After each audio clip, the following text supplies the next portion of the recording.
আসসালামু আলাইকুম। আন্তর্জাতিক বাংলা সংবাদে আপনাদের স্বাগতম। শুরুতেই জানিয়ে দিব সংবাদ শিরোনাম পরে বিস্তারিত। লেবাননে স্থল অভিযানে পরিকল্পনা ইসরায়েলের। অন্যদিকে হামাস প্রধানকে হত্যার সুযোগ পেয়েও যে কারণে হত্যা করেনি ইসরায়েল। আরও জানাবো লেবাননে হিজবুল্লাহকে সর্বশক্তি দিয়ে আঘাত করেছে ইসরায়েল। এবং ইসরায়েলের হামলায় 10 লাখের বেশি মানুষ বাস্তুচ্যুত হওয়ার আশঙ্কা লেবাননে। আরো জানাবো নাসরুল্লাহ উত্তরসূরি নিয়োগের খবর গুজব বলছে হিজবুল্লাহ। এবং সবশেষ জানিয়ে দিব গুরুতর আঘাতের সত্ত্বেও অবকাঠামো অক্ষত আছে হিজবুল্লাহর। এতক্ষণ দেখছিলেন সংবাদ শিরোনাম, এবার বিস্তারিত। তার আগে আপনি আমাদের ভিডিওটি কোন জেলা থেকে দেখছেন অবশ্যই কমেন্ট করে জানিয়ে দিবেন এবং আমাদের সাথে থাকার জন্য চ্যানেলটি সাবস্ক্রাইব করে দিবেন। লেবাননে স্থল অভিযানের পরিকল্পনা ইসরায়েলের। লেবাননে চলছে ইসরায়েলের অবিরতি বিমান হামলা। এর মধ্যেই দেশটিতে স্থল অভিযান চালানোর প্রস্তুতি হিসাবে সীমান্ত সামরিক উপস্থিতি বাড়াচ্ছে ইসরায়েল। এক মার্কিন কর্মকর্তা সিএনএনকে জানিয়েছে লেবাননে স্থল অভিযান হতে পারে বলে মনে করেছেন তারা। তবে স্থল অভিযান কখন চালানো হবে এ বিষয়ে চূড়ান্ত সিদ্ধান্ত এখনও নেওয়া হয়নি বলে জানিয়েছেন ওই মার্কিন কর্মকর্তা। খবর রয়টার্স। হিজবুল্লাহর সঙ্গে ইসরায়েলের শত্রুতা বেশ পুরনো। 2006 সালে রক্তক্ষয়ী যুদ্ধে জড়িয়ে পড়েছিল তারা। এরপর গত বছর অক্টোবরে গাজা ইসরায়েল চলমান হামলা চালানো হামাসের প্রতি সমর্থন জানিয়েছে ইসরায়েলি হামলা শুরু করে হিজবুল্লাহ। পাল্টা হামলা চালাচ্ছে ইসরায়েলও। তবে 17 ও 18 সেপ্টেম্বর হিজবুল্লাহ পেজার ও ওয়াকিটকিতে হামলার পর থেকে লেবাননে ব্যাপক হামলা শুরু করে ইসরায়েল। ইসরায়েলের উত্তর লেবাননে সীমান্ত রয়েছে, সেখানে ইসরায়েলি বাহিনীর বিপুল সেনা ট্যাঙ্ক ও কামান মোতায়েন করা দেখা গেছে। শনিবার লেবাননে স্থল অভিযান হুমকি দিয়েছে ইসরায়েলি বাহিনীর মুখপাত্র পিটার লার্নান। তিনি বলেছিলেন স্থল অভিযানে প্রস্তুতি নেওয়া হচ্ছে, তবে বিষয়টি এখনও বিবেচন। লেবাননে হামলা বাড়ানো গিয়ে ইসরায়েলের প্রতিরক্ষামন্ত্রী ইয়ফ গ্যালান্ট আলোচনা করে বলে জানিয়েছেন তার কার্যালয় এর আগে বুধবার স্থল হামলার প্রস্তুতি বিষয়টি নিশ্চিত করেছিল ইসরায়েলি সেনাবাহিনী প্রধান হেরিস হেলিভিও। হামাস প্রধানকে সুযোগ পেয়েও যে কারণে হত্যা করেনি ইসরায়েল। ইসরায়েলি সংবাদ মাধ্যম চ্যানেল 12 দাবি করেছেন দেশটির প্রতিরক্ষা বাহিনী হামাসের প্রধান ইয়াহিয়া সিনওয়াকে হত্যার সুযোগ পেয়েছিল, কিন্তু তারপরও তাকে হত্যা করেনি। ইসরায়েলের আশঙ্কা ছিল এতে হামাসের হাতে থাকা জিম্মিদের প্রাণ ঝুঁকিতে পড়তে পারে। ইসরায়েলি সংবাদ মাধ্যম জেরুজালেম পোস্ট চ্যানেলে 12 এর বরাত দিয়ে এই তথ্য জানিয়েছে। চ্যানেল 12 গতকাল রোববার এক প্রতিবেদনে এ দাবি করেন। প্রতিবেদনে বলা হয় ইসরায়েলের গোয়েন্দা পেয়েছিল যা দেশটির প্রতিরক্ষা বাহিনীকে সিনহাকে হত্যা করার একটি অনন্য সুযোগ ছিল। তবে সিদ্ধান্ত নেওয়া হয়েছিল এ ধরনের অপারেশনে খুব ঝুঁকিপূর্ণ হবে, কারণ হামাসের শীর্ষ যেখানে অবস্থান করেছিল সেখানে ইসরায়েলি জিম্মিদের রাখা হয়েছে।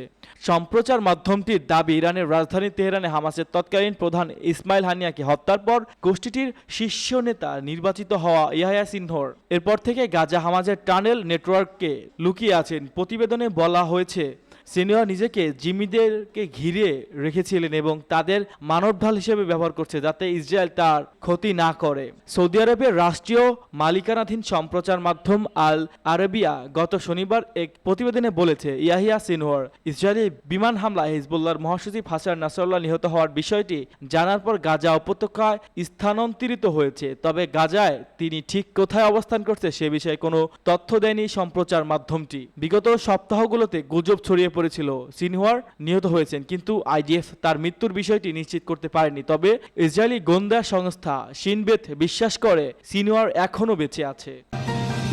লেবাননের হিজবুল্লাহকে সর্বশক্তি দিয়ে আঘাত করেছে ইসরায়েল। মার্কিন যুক্তরাষ্ট্র ও তার অন্যান্য মিত্র দেশগুলো যুদ্ধবিরতি দেওয়ার আহ্বান জানালেও ইসরায়েলের প্রধানমন্ত্রী বেনিয়ামিন নেতানিয়াহু দেশটির সেনাবাহিনীকে লেবাননের সশস্ত্র গোষ্ঠী হিজবুল্লাহর বিরুদ্ধে সর্বশক্তি দিয়ে লড়াই চালিয়ে যাওয়ার আহ্বান জানিয়েছে। লেবাননের স্বাস্থ্য মন্ত্রণালয় জানিয়েছে বৃহস্পতিবার ইসরায়েলি বিমান হামলায় কমপক্ষে 92 জন নিহত হয়েছেন। গত সোমবার থেকে সেখানে হামলা বেড়ে যাওয়ায় আরও শতাধিক নিহত হয়েছে। হিজবুল্লাহ নিশ্চিত করেছে যে লেবাননের রাজধানী বৈরুতে দক্ষিণ একটি ভবনে বিমান হামলা হওয়ার তাদের ড্রোন ইউনিটের প্রধান মোহাম্মদ সরুর নিহত হয়েছে। সোমবার থেকে দেশটিতে ইসরায়েলি হামলার তীব্রতা নাটকীয়ভাবে বেড়ে যাওয়া ইসরায়েল ও লেবাননে হিজবুল্লাহর মাঝে সর্বাত্মক যুদ্ধের আশঙ্কা দেখা যাচ্ছে। ইসরায়েল ও হিজবুল্লাহর মধ্যকার লড়াই ক্রমশ বাড়তে থাকায় গত বুধবার যুক্তরাষ্ট্র, যুক্তরাজ্য, ইউরোপীয় ইউনিয়ন সহ মোট 12টি দেশ লেবাননে 21 দিনে যুদ্ধবিরতি প্রস্তাব দিয়েছে। এই প্রস্তাবটি শুরুতে আশার আলো দেখিয়েছিল যখন জাতিসংঘে ইসরায়েলের দূত ড্যানি ড্যানুন বলেছিল যে তার দেশ থেকে যে কোনো প্রস্তাবের ব্যাপারে উদার মনোভাব পোষণ করে, কিন্তু বৃহস্পতিবার মাঝে ইসরায়েলি রাজনীতিবিদ তা প্রত্যাখ্যান করে। ইসরায়েলি হামলায় 10 লাখের বেশি মানুষ বাস্তুচ্যুত হওয়ার আশঙ্কা লেবাননে। লেবাননের প্রধানমন্ত্রী নাজিব মিকাতি বলেছেন, ইসরায়েলের অব্যাহত বিমান হামলার কারণে দেশ জুড়ে 10 লাখের বেশি মানুষ ইতিমধ্যে বাড়িঘর ছাড়তে বাধ্য হতে পারে। এটাই সবচেয়ে বাস্তুচ্যুত হওয়ার ঘটনা বলছিলেন নাজিব মিকাতি। লেবাননের স্বাস্থ্য মন্ত্রণালয়ের তথ্য অনুযায়ী বৈরুতে হিজবুল্লাহ নেতা হাসান নাসরুল্লাহ হত্যার 2 দিন পরে রবিবারে বিমান হামলায় 50 জন নিহত হয়েছেন। অন্যদিকে হিজবুল্লাহ ইসরায়েলের উত্তরাঞ্চলে লক্ষ্য করে আরও রকেট ছুড়েছে। ওদিকে ইসরায়েল জানিয়েছে তারা ইয়েমেনের ইরান সমর্থিত হুতিদের সামরিক স্থাপনা লক্ষ্য করে বড় ধরনের হামলা চালিয়েছিল। রবিবার হিজবুল্লাহ তাদের শীর্ষ সামরিক কমান্ডার আলী কারাকি এবং একজন সিনিয়র ধর্মীয় নেতা শেখ নাবিল কাউক ইসরায়েলি বিমান হামলায় নিহত হয়েছেন বলে নিশ্চিত করেছে। হিজবুল্লাহকে আমাদের কঠিনভাবে আঘাত করা দরকার বলেছিলেন ইসরায়েলের সামরিক বাহিনীর chief of staff hard Halevi. লেবাননের প্রধানমন্ত্রী নাজিব মিকাতি বলেছেন, বিমান হামলার কারণে বৈরুত ও দক্ষিণাঞ্চলীয় সীমান্ত এলাকাসহ দেশের অন্যান্য স্থানে মানুষ বাড়িঘর ছেড়ে পালাতে বাধ্য হচ্ছে। নাসরুল্লাহর উত্তরসূরি নিয়োগের খবর গুজব বলছেন হিজবুল্লাহ। দীর্ঘ 3 দশকের বেশি সময় ধরে লেবাননের সশস্ত্র গোষ্ঠী হিজবুল্লাহ নেতৃত্ব থাকা সাইদ হাসান নাসরুল্লাহ ইসরায়েলি বাংকার বিধ্বংসী ক্ষেপণাস্ত্র হামলায় নিহত হয়েছেন। তার এমন আকস্মিক মৃত্যুতে শিয়াপন্থী সশস্ত্র গোষ্ঠী দেখা দিয়েছে নেতৃত্বের সংকট, যার ফলে পরবর্তী নেতা কে হবেন তা নিয়ে চলছে নানা জল্পনা কল্পনা। এর মধ্যে একটি তথ্য ছড়িয়ে পড়েছে, নতুন নেতা বেছে নিয়েছে হিজবুল্লাহ। তবে এই তথ্যকে নিছক গুজব বলে উড়িয়ে দিয়েছেন সংগঠনটি। সোমবার একটি আনুষ্ঠানিক বিবৃতি দিয়েছে, বিষয়টিকে অস্বীকার করেছে তারা। ইরানের সরকারি গণমাধ্যম ইরাক এক প্রতিবেদনে তথ্য জানানো হয়েছে। বিবৃতিতে বলা হয়েছে, হিজবুল্লাহর প্রয়াত মহাসচিব হাসান নাসরুল্লাহ উত্তরসূরি নিয়োগ সংক্রান্ত সব জল্পনা কল্পনা মিথ্যা। বিবৃতি উল্লেখ করা হয়, নাসরুল্লাহ স্থলাভিষিক্ত কে হবেন তা এখনও নির্ধারণ হয়নি। হিজবুল্লাহ নতুন প্রধান দায়িত্ব নিয়েছেন, এ বিষয়টিকে গুজব বলে অভিহিত করেছেন হিজবুল্লাহ। বিবৃতিতে আরও বলা হয়, হিজবুল্লাহ যে কোনো উদ্যোগ সংক্রান্ত সংবাদ বৈধতা পাবে শুধু তখনই যখন নতুন তা হিজবুল্লাহর আনুষ্ঠানিক বিবৃতিতে প্রকাশ করা হবে। প্রসঙ্গগত 28 সেপ্টেম্বর শনিবার বৈরুতে দক্ষিণাঞ্চলে ইসরায়েলি হামলায় নাসরুল্লাহ নিহত হওয়ার বিষয়টি নিশ্চিত করেছে হিজবুল্লাহ। আজ দিনের শুরুতে গুজব ছড়িয়ে পড়ে বাহিনীর কাউন্সিলর প্রধান হাশেম সাফিউদ্দিন হিজবুল্লাহর প্রধান হিসেবে নিয়োগ পেয়েছে। এই ঘটনার পরই এই বিবৃতি প্রকাশ করে হিজবুল্লাহ। গণমাধ্যমে প্রকাশিত সংবাদ মতে ইসরায়েলি প্রধানমন্ত্রী মার্কিন যুক্তরাষ্ট্রের সমর্থনে নিউ ইয়র্কে জাতিসংঘের সদর দপ্তরে বসে নাসরুল্লাহকে হত্যার নির্দেশ দেন।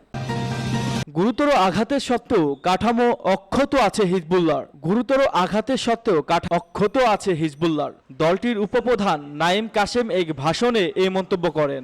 আল জাজিরা জানিয়েছে, নাইম কাশেম এক ভাষণে বলেছেন, হিজবুল্লাহর প্রধান নিহত হওয়া আমরা কঠিন পরিস্থিতির মধ্য দিয়ে যাচ্ছি, তবে দলের কাঠামো এখনও অক্ষত আছে। তিনি আরো বলেন, হিজবুল্লাহ এখনও হাসান নাসরুল্লাহ স্থলাভিষিক্ত নিয়োগ দেয়নি, তবে একটি প্রতিক্রিয়ার মধ্য দিয়ে নিয়োগ দেওয়া হবে।